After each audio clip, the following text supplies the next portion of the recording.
Hello दोस्तों, study with Durgesh channel पर आप सभी का स्वागत है। दोस्तों, भारत के आधुनिक इतिहास में आज हम स्वतंत्रता संघर्ष का प्रथम चरण जो 1885 से 1905 तक इसको पढ़ेंगे। तो चलिए शुरू करते हैं। 1885 से 1905 की अवधि को हम उदारवादी राष्ट्रीयता का काल कहते हैं और इस दौरान इन 20 वर्षों के काल में आईएनसी पर यानी कि इंडियन नेशनल कांग्रेस पर जिन उदारवादी बुद्धिजीवियों का प्रभुत्व था, जो भारत में ब्रिटिश शासन को भारत के हित में समझते थे और भारत में ब्रिटिश शासन को बनाए रखना चाहते थे, इन उदारवादी बुद्धिजीवियों की ब्रिटिश शासन में असीम आस्था थी।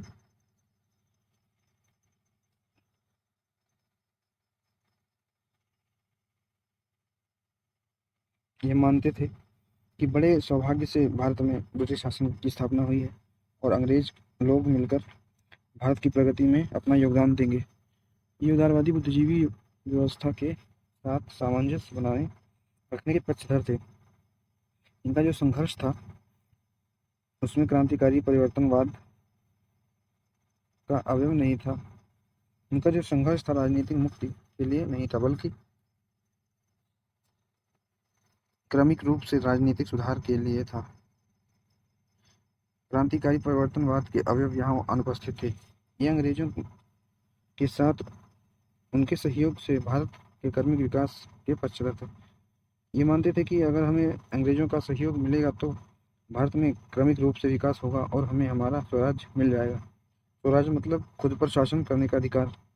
प्रभुत्व तो अंग्रेजों का ही होगा। ये स्वराज के पक्षधर थे, स्वतंत्रता के नहीं।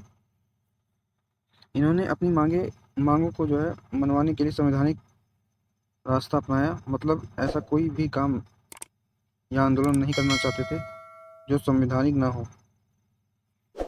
अंग्रेजों द्वारा बनाए गए नियमों को तोड़ना नहीं चाहते थे।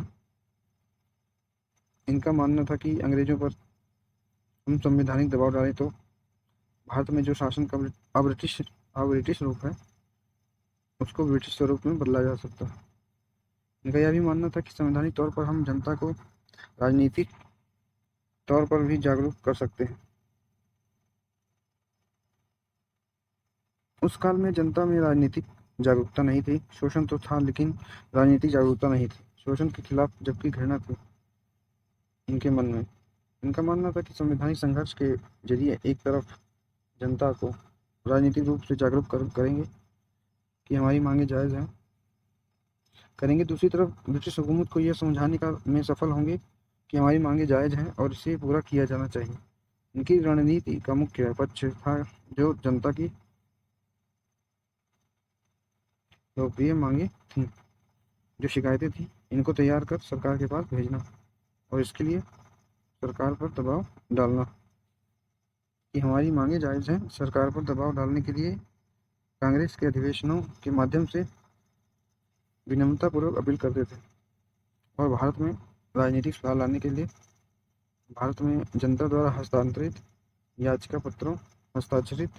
पत्रों को इंग्लैंड की संसद को भेजते थे। इसके अतिरिक्त ये लंदन में सभाओं के माध्यम से पत्रिकाओं का वितरण करते थे। पत्रिकाओं के माध्यम से वहाँ की जनता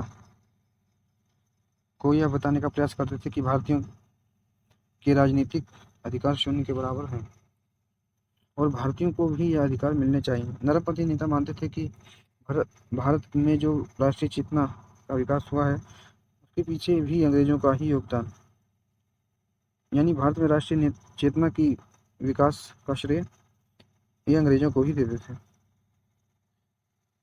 इनका मानना था कि पाश्चात्य सभ्यता, संस्कृति और पाश्चात्य शिक्षा के संपर्क में आकर ही भारतीयों में राष्ट्रीय चेतना और राजनीतिक जागरूकता का विकास हुआ। यानी भारत में 19वीं शताब्दी के उत्तरार्ध में जो असंतोष व्याप्त हो रहा था, जिस चेतना का विकास हो रहा था अंग्रेजों के खिलाफ, भारत में जो राजनीतिक जागरूकता बढ़ रही थी उसका श्रेय भी पाश्चात्य सभ्यता, संस्कृति एवं पाश्चात्य शिक्षा को ही दे रहे थे। अर्थात अंग्रेजों के संपर्क से ही भारतीयों में जागरूकता आई है। इनकी मांगे भी अत्यंत सीमित और उदार होती थी, कोई ऐसी मांग नहीं करते थे कि जिससे अंग्रेज लोग या ब्रिटिश हुकूमत नाराज हो जाए। उनकी मांगे थी लंदन में कार्यरत इंडिया काउंसिल को समाप्त करना, क्योंकि इंडिया काउंसिल का खर्च भारत उठा रहा था। विधान परिषदों का विस्तार करना, विधान परिषदों में चुने गए सदस्यों को स्थान देना, प्रशासन में अंग्रेजों की तरह भारतीयों के भी उच्च पद दिए जाएं, भारतीयों को भी। उस समय उच्च पद भारतीयों के लिए नहीं होते थे, ज़्यादा से ज़्यादा क्लर्क बना दिया जाता था। आईसीएस परीक्षा लंदन के साथ साथ भारत में भी आयोजित हो, इसके अतिरिक्त ऐसी कोई भी कार्रवाई का वो विरोध करते थे जिससे अभिव्यक्ति की आज़ादी सीमित होती थी, अर्थात समाचार पत्रों पर लगे प्रतिबंधों को हटाने की मांग करते थे। यही इनकी जो है प्रमुख मांगे होती थी। पूरी तरह से स्वतंत्र होने के लिए इन्होंने कभी भी अंग्रेजों के खिलाफ कोई आंदोलन नहीं चलाया। इनकी जो सर्वोच्च मांग थी वह 1905 में दिखाई देती है, जब 1905 में बनारस अधिवेशन में गोपाल कृष्ण गोखले ने पहली बार स्वराज शब्द का प्रयोग किया और स्वराज्य के बारे में चर्चा हुई थी। इन्होंने कहा था कि कांग्रेस का लक्ष्य समय के साथ यानी भविष्य में ऐसे स्वशासन की स्थापना करना है जैसा कि स्वायत्त उपनिवेशों में होता है, जिसे हम होम रूल कहते हैं, अर्थात शासन पर अधिकार हमारा हो लेकिन देश पर नियंत्रण ब्रिटिश सरकार का होगा। यानी हम महारानी से आज्ञा पत्र प्राप्त करके भारत पर खूब शासन करेंगे। फिर एक कांग्रेस के प्रति सरकार का रुख, क्योंकि ए.ओ. ह्यूम ने डफरिन को समझा बुझा दिया था कि कांग्रेस जैसा संगठन ब्रिटिश सरकार के लिए सेफ्टी वाल का काम करेगा।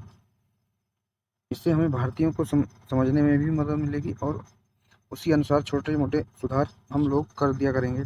तो ए.ओ. ह्यूम ने डफरिन को समझाकर कांग्रेस की स्थापना करवा दी थी।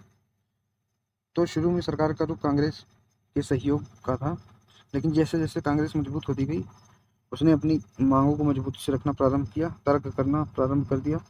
वैसे वैसे सरकार का कांग्रेस के प्रति विरोध बढ़ता गया और सरकार कांग्रेस की आलोचना पर उतारू हो गई, क्योंकि 1888 में अधिकारियों की आलोचना से डफरिन नाराज थे और यहाँ पे अंग्रेज अधिकारियों की दोस्तों बात हो रही है। उन्हें यह भय सताने लगा कि जिस तरह से कांग्रेस मजबूत होती जा रही है, इससे भविष्य में ब्रिटिश सरकार को मुश्किलों का सामना करना पड़ सकता है या करना पड़ेगा। इसलिए सरकार ने फूट डालो और राज करो की नीति अपनाने लगी थी। डफरिन का कथन है कि कांग्रेस सूक्ष्मदर्शी व अल्पसंख्यकों का नेतृत्व करने वाली संस्था है, ऐसी संस्था जो भारत में अल्पसंख्यक लोगों के साथ प्रतिनिधित्व करती है, उसे हम संपूर्ण भारत की बागडोर नहीं दे सकते। फिर एल्गिन द्वितीय का कथन, एल्गिन द्वितीय जो कि 1894 से 1899 तक भारत के वायसराय थे, इन्होंने कांग्रेस के बारे में यह कथन कहा कि हमने भारत को तलवार के बल पर जीता है और इसे तलवार के बल पर ही इसे अपने अधीन रखेंगे। लॉर्ड कर्जन का कथन है, कर्जन ने 1900 ईस्वी में कहा था कि कांग्रेस धीरे धीरे लड़खड़ा रही है और भारत में रहते हुए मेरी अंतिम इच्छा यह है कि कांग्रेस की शांतिपूर्ण मृत्यु में सहयोगी बन सकूं। तो दोस्तों, ये हमारा वीडियो कैसा लगा जरूर बताएं। वीडियो को लाइक करें, चैनल को सब्सक्राइब करें, कमेंट करें, शेयर करें। जय हिंद, जय भारत, धन्यवाद।